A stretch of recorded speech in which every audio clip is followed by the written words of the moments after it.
জন্য অনেক অ্যাক্টিভিটিস দরকার। নাম্বার 1 খেলাধুলা। মসজিদের পাশেই প্লেগ্রাউন্ডে খেলাধুলার আয়োজন করতে হবে। কথা কি শুনতেছেন? আল্লাহর হাবিব নিজে মসজিদে নববীর পাশে খেলাধুলার আয়োজন করেছেন। সুবহানাল্লাহ নাই? সহিহ বুখারীর হাদিস, ঈদের দিন মসজিদে নববীর পাশে বনু আরফিদা গোত্রের লোকেরা তীর দিয়ে খেলা শুরু করলো। বিশ্বনবী দেখতে আরম্ভ করলো। আম্মাজান আয়েশা বায়না ধরলেন, আমিও দেখবো। বিষ্ণু ইসলাম আম্মাজানকে কাঁধে তুলে পর্দা সরাইয়া দেখাইতে লাগলেন। আর খেলা দেখতে দেখতে বিষ্ণু ইসলাম নিজেই আনন্দিত হয়ে গেলেন। আমরা অনেক সময় হয় না, গোল দেওয়ার আগে আমরাই নড়ে চড়ে উঠি, এইভাবে গোল করে উঠি, এইভাবে গোল গোল গোল গোল গোল গোল, লাফায় না এরকম?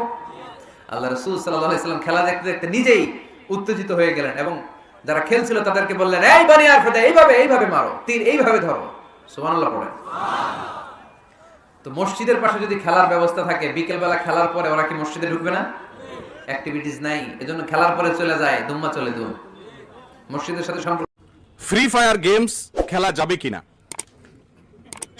প্রথম কথা হলো, মুসলমানের জন্য গেমস খেলা, যত গেমস মোবাইলে আপনার কম্পিউটার ইত্যাদিতে রয়েছে, এগুলো একজন প্রাপ্তবয়স্ক মানুষের জন্য, একজন মুসলমানের জন্য এগুলো কোনোটাই খেলা ইসলামী শরিয়া দৃষ্টিকোণ থেকে জায়েজ নয়। জায়েজ না বলতে সঠিক নয়, কারণ এগুলো সবগুলো অনর্থক কাজ। আল্লাহ তাআলা বলেছেন, ক্বাদ আফলাহাল মুমিনুন আল্লাযীনা হুম ফি সালাতিহিম খাশিউন ওয়াল্লাযীনা হুম আনিল লাগবি মুরিদুন। ঈমানদার তখনই সফল হবে, সার্থক হবে, যখন সে অনর্থক কাজ ছাড়তে জানবে। এই সমস্ত গেমস গুলো, এগুলো অনর্থক কাজ। আপনি বলবেন আজকাল গেমস খেলে পয়সা কামানো যায়, তাহলে অনর্থক হলো না? এটা হয়তো অনেকে বলবেন, কারণ ফ্রি ফায়ার বা পাবজি গেমসে পয়সা কামানো যায়, তাই না? আছে না?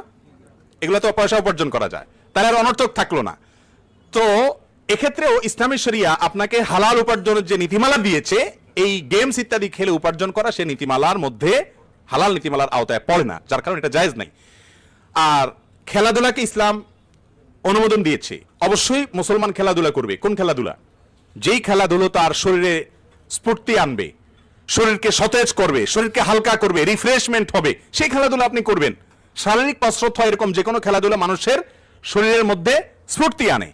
পক্ষান্তরে এই লুডু বলেন, ক্যারাম বলেন, তাস বলেন, অথবা অনলাইনে যে সমস্ত গেমসগুলো পাওয়া যায়, এগুলো যদি খেলে মানুষ, তাহলে শরীরের মধ্যে স্থূলতা তৈরি হয়। ঠিক না? ঠিক। আরো মানুষের মনটা ভার হয়ে যায়। আমরাও তো ছোটবেলায় লুডু টুডু খেলছি। আপনি বলবেন যে জানছেন কিভাবে? টুকটাক তো খেলছি, এমন তো না, না খেলছি এমন না, তো খেলছি। তো লুডু খেলার পরে বা এই জাতীয় গেমস টেমস এগুলো খেলার পরে দেখবেন ব্রেইনটা আরো ভার হয়ে যাচ্ছে।